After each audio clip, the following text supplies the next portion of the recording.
All right, let's dive right in. We are going to unpack the incredibly complex, ambitious, and, let's be honest, terrifying philosophy of one of the greatest sovereigns in comics, Doctor Doom. And we're doing it through the lens of this cinematic script called The Reign of Doom. You know, this single question, spoken from the shadows of his lab, it really frames absolutely everything. This isn't just some throwaway line. It's a direct challenge to how we even define a villain. Doom isn't just playing the bad guy here. He's positioning himself as the only one brave enough to ask the really hard questions. So, to even begin to understand his perspective, we first have to see the world through his eyes. And what he sees is a planet that's been broken and endangered by the very heroes who are supposed to be protecting it. In his mind, he's not its conqueror, he's its savior. From high up in his fortress, Doom looks at his old rival, Reed Richards, and he sees a man who just plays with science, treating it like a fascinating little toy. But for Doom? Oh no, science was never a game. For him, it's always been a tool, a weapon, one that he's sharpened for a single, absolute purpose: total control. And if you ask for his proof of concept, he'll point you straight to his kingdom, Latveria. Think about it. No alien invasions tearing up city blocks, no massive collateral damage from superhero slugfests. He's basically created a kind of utopia, offering complete security and stability. The catch? The price is absolute total obedience. It's a chillingly effective model, and he's got every intention of taking it global. So here's the crucial thing to get about him. In his own mind, these aren't the words of some power-hungry tyrant. No, these are the words of the only person he believes is willing to actually bear the incredible weight of true leadership. To make the hard calls that heroes, with all their moral hang-ups, never could. Okay, so let's take that idea of control and see how it builds into his judgment of the entire world outside Latveria, a world he sees as just fatally infected with chaos. So when this spy gets in his face about messing with the multiverse, Doom's response tells you everything. He's not playing God, he claims. He's just cleaning up the mess. He's repairing the timeline that Earth's heroes have shattered with their reckless actions.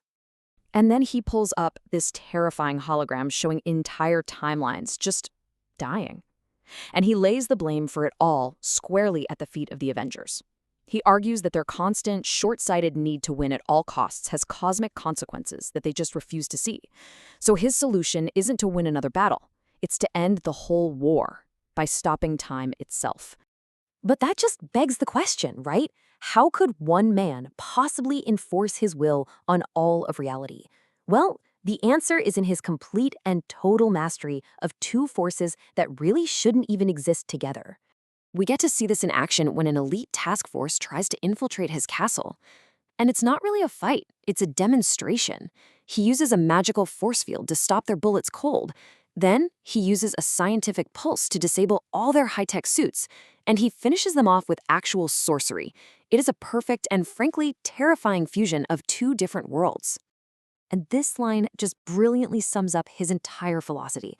See, he's not just a guy in a suit of armor, and he's not just a sorcerer. He has accomplished what nobody else has: complete and total sovereignty over both the logical realm of technology and the mysterious realm of magic. He doesn't just kill the soldiers. No, he sends them back, not as casualties, but as living, breathing messages. That attack wasn't a defense. It was a warning to their masters about the kind of power that they are truly dealing with. So that whole display of power wasn't just a threat. It was his proof of concept. It was proof that he has the means to actually achieve his ultimate endgame, to erase this chaotic old world and establish a single universal order, all under his rule. So when the Avengers finally show up to stop him, this fundamental difference couldn't be clearer. Their entire strength is based on unity, on their ability to assemble.